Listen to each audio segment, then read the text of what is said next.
ঈদে মাংস রাখার জন্য গামলাগুলো সব ধুয়ে দেওয়া হয়েছে, আর গামলাগুলো আগে থেকে ধুয়ে রেডি করে রাখলে ঈদের দিন আর ঝামেলা হয় না। সেই কারণে আগে থেকে ধুয়ে রেডি করে শুকাতে দেওয়া হয়েছে। এরই মাঝে বাবু দুটো গামলা নিয়ে অলরেডি খেলা শুরু করে দিয়েছে।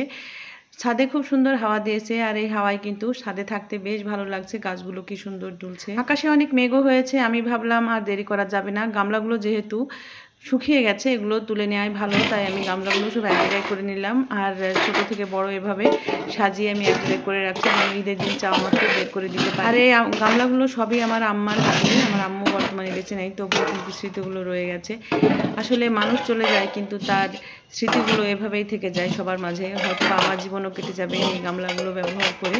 তো সব গামলাগুলো আমি এইভাবে রেডি করে নিলাম, আর এগুলো আমি এক জায়গায় গুছিয়ে রেখে দিচ্ছি, যেন ঈদের দিন এগুলো বের করে দিতে সহজ হয়। এবারে এগুলো আমি ঘরে রেখে আসলাম। রেখে আসার পরে দেখাচ্ছি, আমি কিন্তু সবজি বাগান করব, তাই আমার বাড়ি রং করার সময় যেই রঙের ঢোপগুলো হয়েছিল সেগুলো আমি কাজে লাগাচ্ছি। আর দেখুন কুমড়ো গাছটা কি সুন্দর হয়েছে।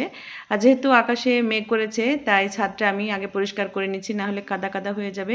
কিছুটা ধুলাবালি পড়েছে, ধুলোগুলো আমি আগে থেকে এভাবে ঝাড় দিয়ে ছাদটাকে পরিষ্কার করে, তাহলে ধুলোর উপরে বৃষ্টি পড়লে আর ছাদটা কাদা কাদা হবে না। আর আমি এভাবে টাইলসের ছাদ বলেই ঝাড়ু দিয়ে পরিষ্কার করছি। সবাই ভালো থাকবেন, পরবর্তীতে চলে আসবো নতুন ভিডিও নিয়ে। সে পর্যন্ত বিদায়।